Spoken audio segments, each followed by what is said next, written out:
Hi class! So ayan, as discussed kanina is gagawan ko ng video discussion yung sagot sa mga activities. So yung problems na binigay ko na sinagutan nyo. So nasagutan nyo naman siya mostly, pero may iba lang ding meron pang need din i-correct dun sa understanding ng concepts ng cash and cash equivalents, kung ano yung mga dapat isama and dapat i-deduct. So ito, ginagawa ko to para mas ma-understand nyo kung kunyari, ibibigay ko lang kasi yung sagot, baka kasi hindi nyo pa rin siya makuha kung bakit ito yung sagot. So, ginawa ko tong video para makapag-understand pa kayo more dun sa concept ng cash and cash equivalents. So, present ko yung screen ko. Okay, so yung first problem natin, yung problem 1-1 ng ating book. So, on December 31, 2020, yung company is nag-provide ng data. So, meron tayong cash in bank amounting to 3 million, time deposit of 30 days, 1 million, money market placement due on June 30, 2021, 2 million, savings deposit in closed bank, 100,000, sinking fund for bond payable due June 30, 2022, 1,500,000, petty cash fund of 20,000. So, minsan bago ka basahin yung gitna, usually ginagawa ko, titignan ko, ano ba yung kailangan na required na maging output ko dito. So, first daw is adjusting entries, total amount of cash and cash equivalents, presentation ng mga hindi kasama sa cash and cash equivalents. Okay. So, isa-isayin natin. Ang cash in bank ba ay kasama sa cash and cash equivalents? So, cash in bank, 3 million. Oo, kasama yan. Sure tayo yan kasi cash in bank yan. Time deposit of 1 million, 30 days naman. So, ang cutoff natin na 90 days ay pasok. So, sama natin yung 1 million. Money market placement due on June 30, 2021. So, ito, matatawag ba natin as cash ang isang money market placement na hindi naman due ng 90 days or 3 months? Iba hindi. Ang money market placement ay current asset dahil hindi siya within 3 months. Hindi siya cash equivalent. So, current asset yan. Savings deposit in closed bank. So, ang isang nasa closed bank ay, ano yan? Cash ba yan? Di ba hindi? Kasi restricted yan. Hindi mo naman makuha, sarado. Pero anong treatment dyan? So, ang treatment natin dyan ay receivable. So, para tayo may receivable sa bank. So, anong nangyari? Receivable siya. Tapos, ang usually treatment dito is kailangan mo siyang i-lower, kumbaga yung balance niya, kunyari 100,000, ito pa ba yung realizable na value natin na makukuha pa or ma-recover pa sa isang closed bank. So, kapag may given din na value na realizable, so yun yung dapat nating i-consider sa closed bank. Pero dahil wala naman, so itong 100,000 ay purely receivable natin. So, natin, current asset natin, 2 million. Okay, next. Sinking fund na due on June 30, 2022. So, ang sinking fund ay due pa ng non-current pa or after a year pa. So, ang treatment pa natin dito ay non-current asset. So, marami nagtatanong kung paano ba yung treatment. So, ayan, dahil non-current, so 1.5 is non-current asset. Petty cash fund of 20,000. So, ang 20,000 ng petty cash fund ay cash. Kung silent ang problem and wala namang kung ano-anong sinabi na tungkol sa kanya. Okay. Nalagay natin sa petty cash fund. Okay. So, ito yun. Space. Tapos, tignan natin yung mga bullets. So, ito yung mga kakaibang laman naman na itong cash natin. Cash in bank, so itong cash in bank na 3 million daw. Meron daw tong customer check of 200,000 outstanding for 18 months. So, ano bang treatment natin kapag may outstanding check? So, kailangan nating ibawas sa cash in bank kasi meron na, kasi release na natin yan. Outstanding check. So, pabawas yan sa ating cash in bank. Okay, next. Check of 250,000 in payment of accounts payable. So, nagbayad tayo yung issue ng check which was dated and recorded on December 31. So, hindi siya post-dated kasi yung date niya is tama. Na-record din naman natin. Kaso nga lang, nabigay natin yung cheque ng January 15. So, pag January 15 pa, ibig sabihin, as of December 31, ano ang check? Okay, unreleased check. So, yung tawag natin siyang unreleased check. Unreleased pa yung cheque. So, anong bang concept nun? So, if iisipin natin, hindi yun naman may encash ni creditor kasi January 15 pa niya pwede encash. So, as of December 31 is cash pa natin itong unreleased check na 250,000. So, don't always memorize lang kung ang unreleased check ba plus o minus kasi lagi nating isipin kung ano bang point of view natin, kung tayo ba yung nag-issue or not. Okay. So, dito sa point of view na to is tayo yung nagbayad. So, tayo yung issuer. So, dahil nag-issue tayo ng isa pang unreleased check, so hindi natin na-release, nasa atin yung pera. So, additional cash natin yan. Okay, next, check of 100,000 dated January 31 in payment of accounts payable was recorded and mailed December 31, 2020. So, meron tayong ginawang cheque, tayo ulit yung issuer, gawa tayong cheque. Ang date nun is January 31 pa. So, kapag ganon, post-dated check yun. Kasi, yung date is on a later date after the cut-off of December 31, 2020 natin. So, yung post-dated check ay additional cash pa natin yan since hindi naman may encash. Kahit sabihin mong release nga na ibigay natin ng December 31 pero hindi naman niya ma-encash dahil nga yung date ng check is on a later date. So, post-dated check yung tawag. So, ang ating cash in bank ay 3,150,000. Wala ba? Ayan, meron pa pala. The cash receipts journal was held open until January 15, 2021, during which an amount of 450,000 was collected and recorded on December 31. So, hindi nila nasara yung libro. So, yung nangyari, na-record pa nila yung mga collections amounting to 450,000 pero hindi naman na dapat kasi hindi na yun para sa December. So, para na yun sa January 1 to January 15. So, meron tayong deduction dito na 450,000. Wait lang natin.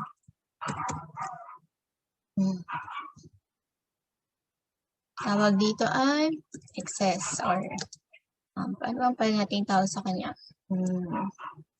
Excess cash recorded. So, prepare adjusting entries, compute total of cash. Okay. So, unahin natin yung magkano yung requirement number. Same, maganda. Sabi sa requirement number 2, magkano ang cash and cash equivalents. So, given nito, ang ating cash and cash equivalents, hindi naman niya sinabing hiwalay. Sabi lang niya cash and cash equivalents. Taas natin yung problem natin. Okay. So, una, na-determine na natin ang ating cash in bank ay 3,150,000. Tapos, ang ating time deposit ay 1 million. Tapos, which is ito yun, time deposit. So, pag silent yung problem, hindi na pala silent, 30 days. Ayan. Pero in case silent ang problem is, treated siya as short-term yung time deposit or included as cash and cash. Money market, hindi natin sama, close bank, single fund, petty cash fund. May nabanggit ba siya tungkol sa petty cash fund? Wala naman tayo na-miss out sa kanya. Okay, wala. So, petty cash fund natin ay 20,000. So, lahat yan kasama. Tapos, kailangan din nating i-record yung excess fund as pabawas. Excess fund. So, yan. Hindi natin pera yan. So, ang ating cash and cash equivalents ay 3,720,000. Yun yung requirement po natin. So, ang requirement 1 naman niya,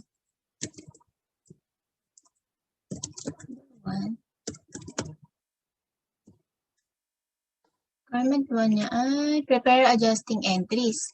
So, ano ba yung mga dapat nating i-adjust dito? So, given yung mga yan. So, alin ba yung mga natanggal? Yung outstanding check. Simulan natin mula sa taas. Outstanding check, tsaka unreleased check. So, first, outstanding check. Dahil outstanding yung check, Kailangan natin i-record yung accounts receivable.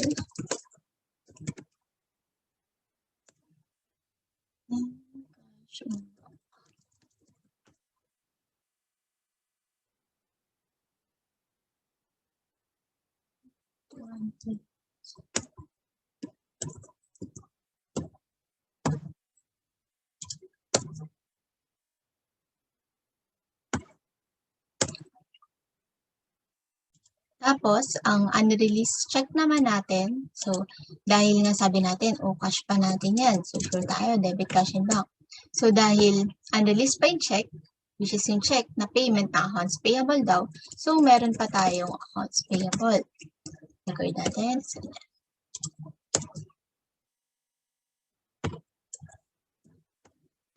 250,000. Okay, next, post-dated check. So, same with unreleased check. So, ang treatment din natin sa kanya is cash in bank dahil cash pa natin siya, 100,000, and accounts payable. 100,000. Okay, may dapat pa ba tayong record? Na-record na natin to. Okay, next, time deposit. Nandiyan na, recorded na, hindi na. Tapos, itong tatlo, sige later. Petty cash wala. Excess cash. Ito muna ang excess cash recorded. So, excess cash recorded natin ay bawas natin sa cash in bank kasi excess daw siya. So, dahil na-record to as collection ng during the cut-off ng December, pero hindi pa naman. So, receivable pa rin natin siya. Yung 450,000. Okay. So, itong tatlo, hindi naman niya sinabing na-record na niya sa cash. So, hindi naman natin kailangan i-adjust.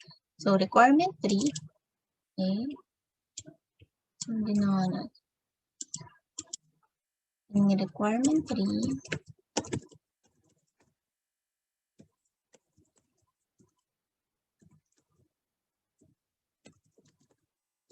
Sabi naman niya is i-record natin yung, explain lang naman anong presentation daw na ito mga to. So, ito na yung requirement 3 pala natin.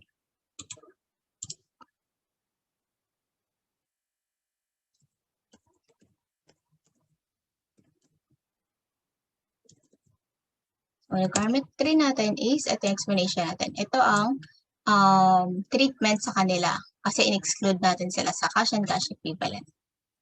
Okay. Next problem. 1-4 naman.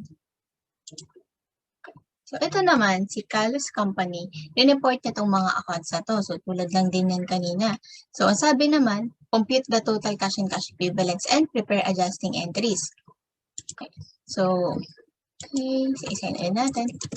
Cash on hand.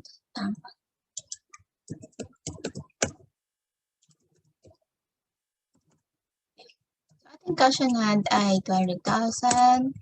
Ating petty cash fund, 20,000. Ating Philippine Bank current account ay 5 million. Then, meron tayong Citibank current number 1 na 4 million.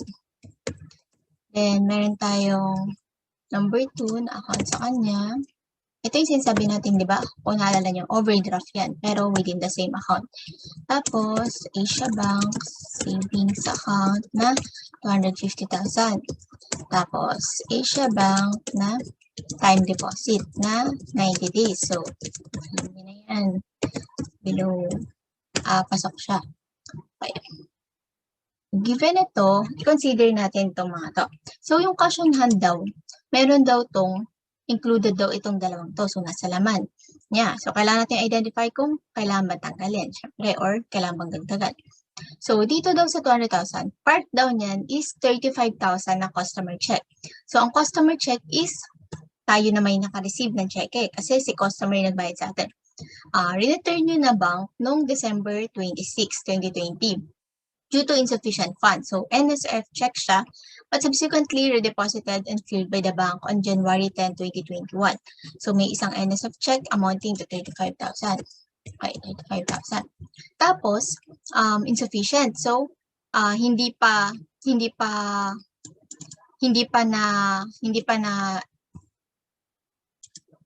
natin makuha kasi wala naman palang laman.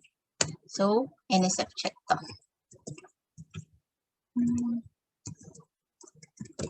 Ito na lang dito. So, dahil NSF check siya, okay, kailangan natin siya ibawas kasi hindi naman natin makash, hindi natin pera dahil hindi namanan or pinondohan yung check niya. Okay. Pero na-clear naman siya ng January 10. So, dapat ba natin siya i-reflect? Hindi. Kasi January 10 pa naman na-clear. So, as of December 31, the recording is hindi pa natin siya kapera.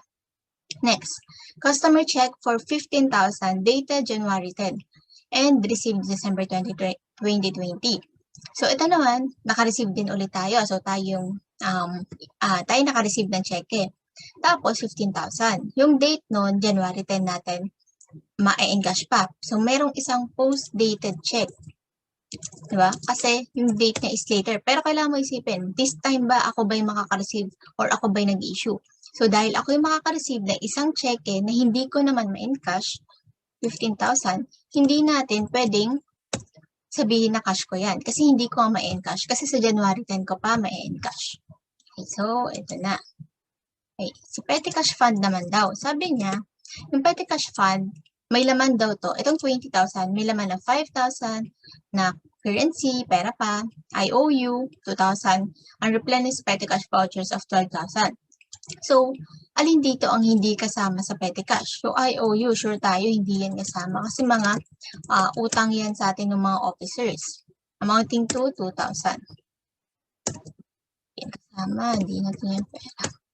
Tapos, unreplenished na Petty Cash voucher. So, ito, mga expenses yan, hindi yan kasama. Tapos, kung mapapansin nyo, 5 plus 2 plus 12 equals 19,000. So, sabi niya 20,000, pero ito lang yung laman. So, may nawawala pang 1,000. Nasaan na yan? So, meron tayong cash shortage dyan. So, ang petty cash lang natin ay 5,000. Okay.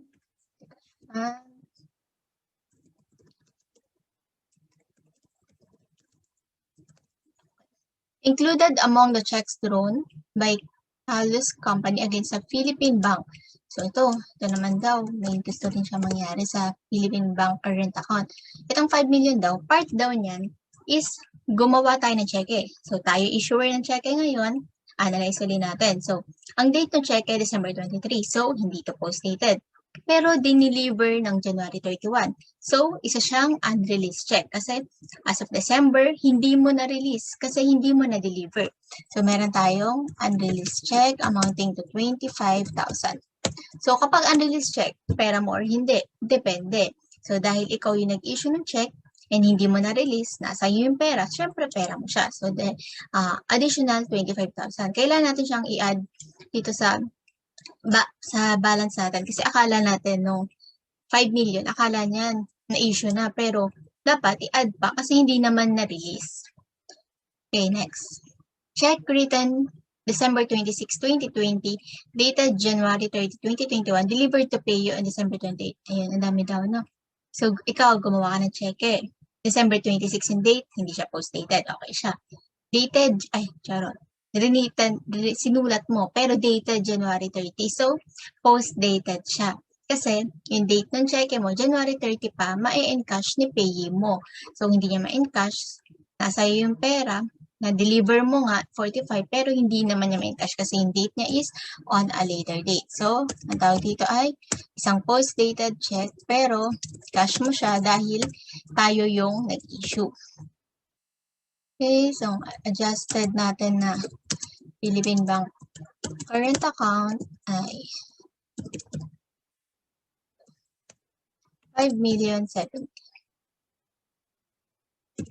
Meron pa ba? Wala na. So, magkano daw ang total cash and cash equivalents? Total din natin to. Adjusted cash and hand. 150,000. Okay, so meron tayo ngayong ito. So, kailan natin i-add dito? Alin ba ang cash? So, meron tayong adjusted cash on hand.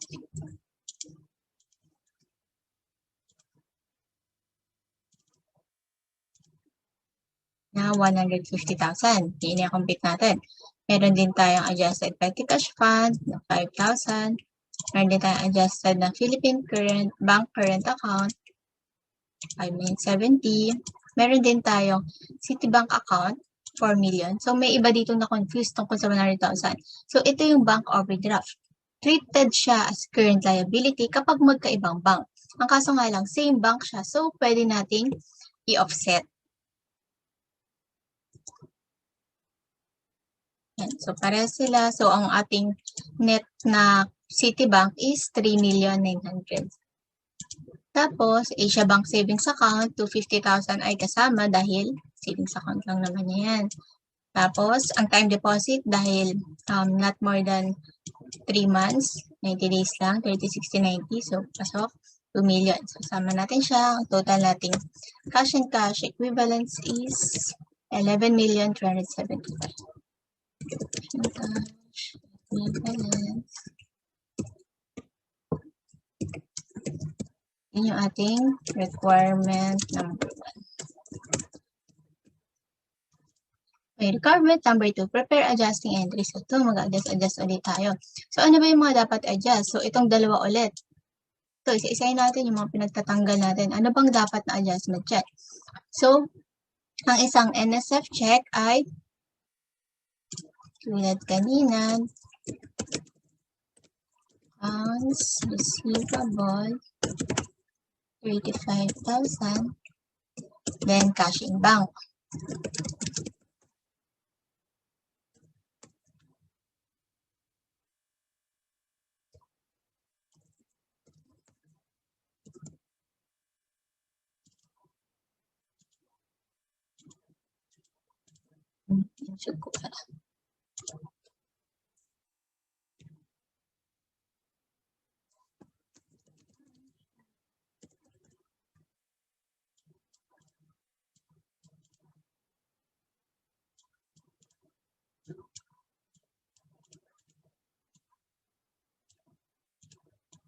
Tapos, post-dated check. So, ngayon, tanggalin daw sa pera natin. So, cash in bank na 15,000.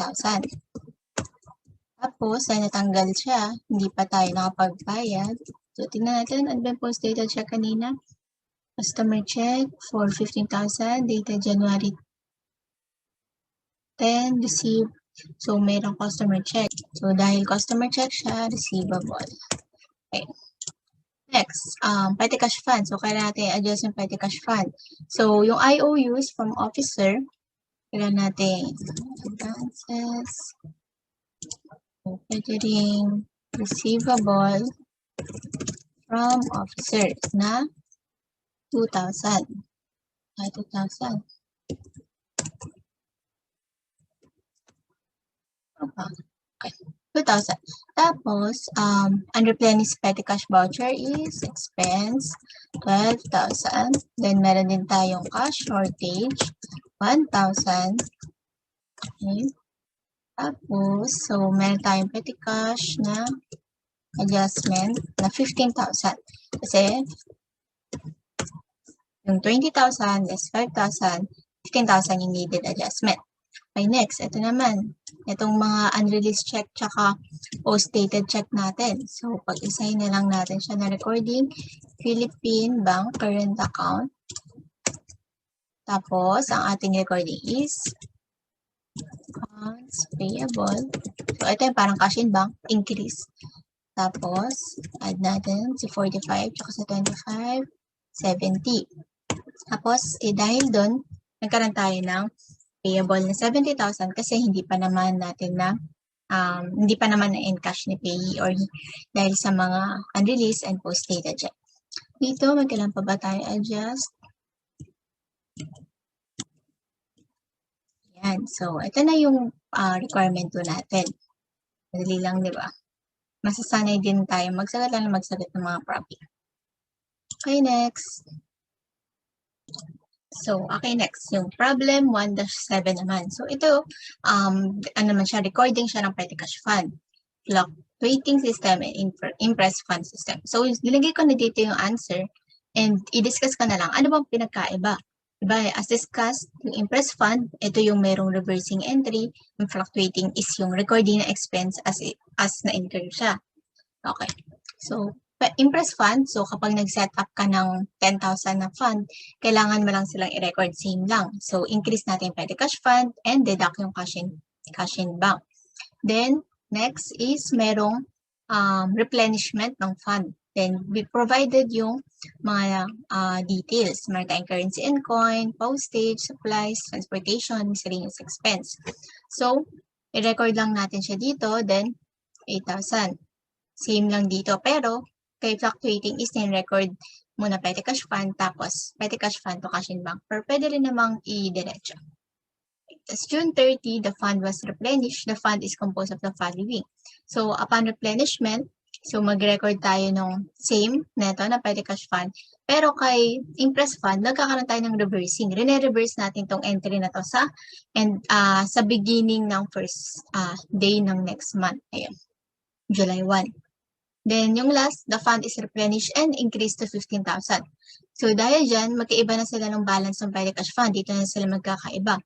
Ang needed na adjustment sa petty cash fund is 9,000, which is 10,000 less 8,000 plus 8,000 less 4,000. Then, minus yung 15,000 na required, 9,000 yung kulang.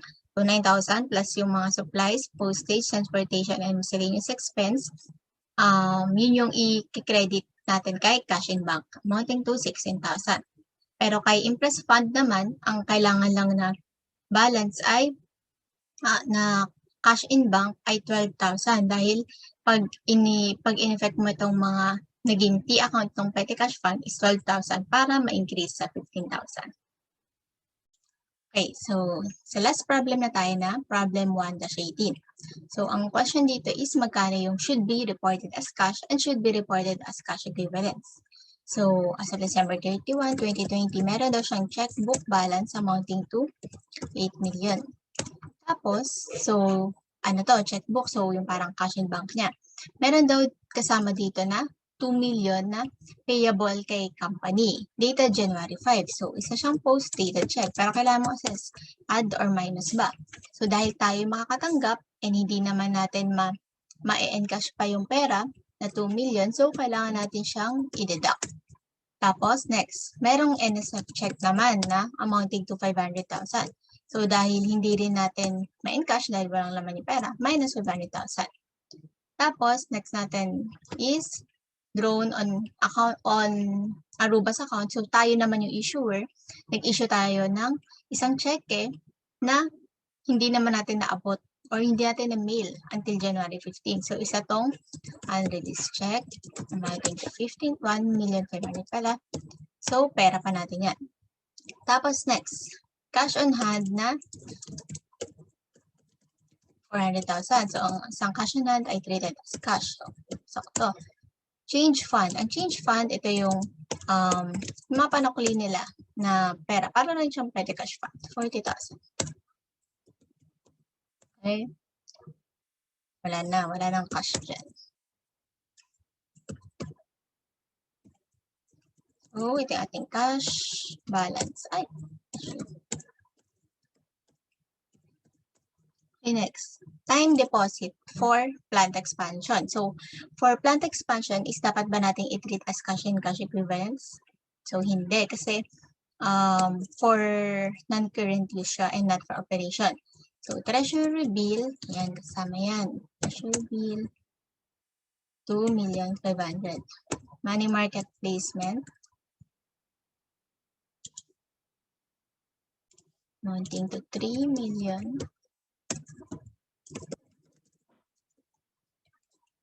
Postage stamps unused. So, hindi yan. Expense yan.